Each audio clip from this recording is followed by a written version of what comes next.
2021년 3월 15일, 제가 처음 그녀를 만난 날을 아직도 잊을 수 없습니다. 삶은 때로 우리의 예상을 뒤엎고 상상도 못했던 방향으로 흘러가죠. 이 이야기는 바로 그런 사랑에 대한 이야기입니다. 저는 평범한 30대 한국 남성이었습니다.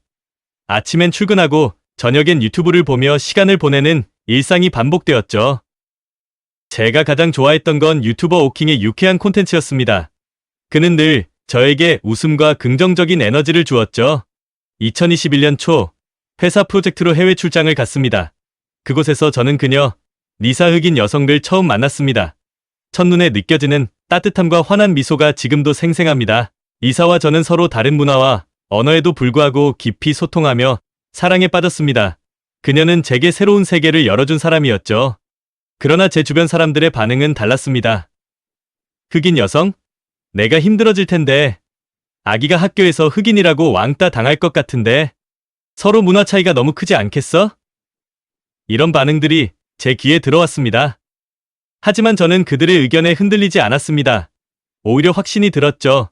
사랑의 국경이 어디 있겠어? 저는 리사와 함께하는 미래를 선택했습니다. 2021년 12월, 리사가 한국으로 왔습니다. 우리는 서로의 문화를 존중하며 함께 행복한 시간을 만들었습니다. 물론 작은 충돌도 있었습니다. 리사는 한국의 유교적 관습에 익숙하지 않았고, 저는 그녀의 가족 중심적인 문화에 대해 배워야 했습니다. 하지만 제가 잘못한 일이 있었습니다. 우리의 사랑을 증명하겠다는 이유로 저는 친구들 앞에서 리사의 사생활에 대한 이야기를 과장되게 떠벌렸습니다. 그 행동은 곧 논란을 불러일으켰습니다. 사람들은 저를 비난하며 제게 사랑이라면 존중부터 해야 하는 것 아니냐고 말했죠. 사랑을 핑계로 상대방을 불편하게 만드는 행동은 잘못이다. 이건 문화 차이가 아니라 배려의 부족이다. 이런 말들이 저를 괴롭게 했습니다. 그러나 제 마음 한구석엔 억울함이 있었습니다. 나는 그녀를 진심으로 사랑했을 뿐인데 왜 이렇게 비난받아야 하지? 심지어 제 지인들조차 저를 외면하며 말했습니다. 내가 그때 조심하라고 했잖아.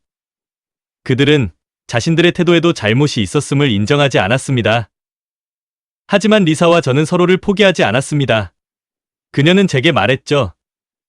우리가 진심으로 사랑하면 그걸로 충분해. 저는 결심했습니다. 내 인생이 불행해도 상관없다고요.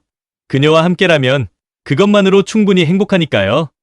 2022년 봄, 우리는 함께 작은 카페를 열었습니다. 서로의 문화를 녹여낸 메뉴로 사람들에게 사랑받기 시작했죠. 그러나 과거의 논란은 끊임없이 꼬리를 물었습니다. 그들이 진짜 행복할 수 있을까라는 질문은 계속됐죠. 하지만 우리의 행동은 말보다 더 큰 힘을 가졌습니다. 우리는 주변의 비난에 흔들리지 않고 서로를 아끼며 하루하루를 쌓아갔습니다. 시간이 지나자 주변 사람들도 우리의 진심을 인정하기 시작했습니다. 2023년 1월, 우리는 작은 결혼식을 올렸습니다.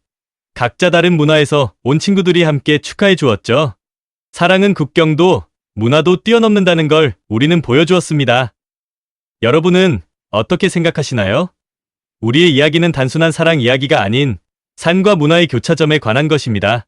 비난을 받을지언정 저는 후회하지 않습니다. 사랑하는 사람과 함께하는 순간이 제겐 무엇보다 소중하기 때문입니다. 여전히 몇몇 지인들과는 거리가 있습니다. 하지만 저는 그들보다 제 선택을 더 소중히 여깁니다. 리사와 함께하는 하루하루는 저에게 소중한 선물입니다. 때로는 과거의 논란을 떠올리며 반성하기도 합니다. 하지만 우리의 사랑은 흔들리지 않습니다. 우리는 서로를 지지하며 어려움을 극복해왔습니다. 사랑은 우리에게 어떤 역경도 이겨낼 수 있는 힘을 주었습니다. 앞으로도 우리는 함께 걸어갈 것입니다. 우리의 이야기는 아직 끝나지 않았습니다. 앞으로도 우리는 함께 걸어갈 것입니다. 우리의 이야기는 아직 끝나지 않았습니다.